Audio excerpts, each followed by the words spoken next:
遇见老太太招手，马上停车，不然追上就是一顿磕头啊！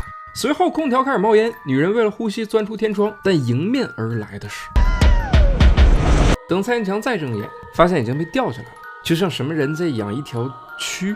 不是现在这电影院都能演这些了吗？本来以为这就到审核红线了吧，没想到还有高手。蔡文强感觉床头有人，应该看不见我，看不见吧？哎，哪儿去了？咱可以看到，这回这个电影尺度才真叫大。就是有一种惊悚吧，它是血浆，就唰唰招招见血嘛，但那种看多了感觉都一样。那你像这个电影，它叫《赎梦》啊，它是那种偏生理惊悚的，这种惊悚就很吓人，是最直白的恐怖。而且它这个电影的新意还不在于一味追求吓人，而是把人心里的焦虑情绪拍出来。女鬼可能是曾经伤害过的人，追车老太太可能是没停车的懊悔和自责。这人心呐，一旦被情绪主导，就会陷入内耗。很多人虽然嘴上不说，但他不代表没有。就像电影里这位文思豪，他从小目睹妈妈被家暴，但什么也干不了，当着外人面文妈歇一会儿都成了罪。你看文爸这反应，不至于吧？那在家也是动不动就拳打脚踢，文妈每天的日子除了干活就剩挨打。那不管受到怎么样的虐待，她始终就一个表情，就麻木。当然，她不是没情绪，而是藏在心里。看这个镜头啊，镜子里文妈怒火中烧，这才是内心的真实写照。所以有一天文思豪偷了钱，想给妈妈买一份礼物，结果却被文爸认定是文妈偷钱，又一顿打。最后一次他终于没忍住跳楼了。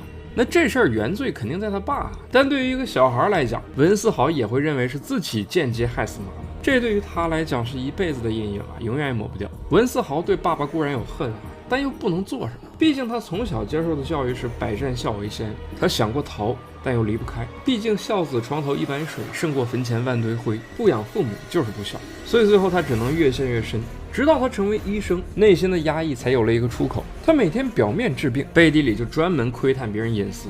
他看到瘾君子如何摧残少女，看到伪君子如何为了贪念害死发小一家4口等等。电影中的梦魇与鬼怪全是人心邪恶的映射，可以说整部电影都没有反派啊，也可以说人人都是反派。当人心被欲望吞噬，普通人可能比鬼更可怕，而文思豪要做的就是将这份罪恶具象化，变成鬼，变成梦魇，让罪人们直面心中的邪念，以此来获得救赎。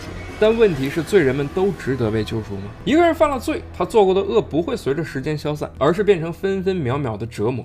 那这个是他们应该偿还呢，还是说每个人都有一次赎罪的机会，哪怕得不到宽恕，也要完成自渡？那这份答案就交给电影吧。《赎梦》这电影前几天开点映了，我翻了一下评论，口碑还可以。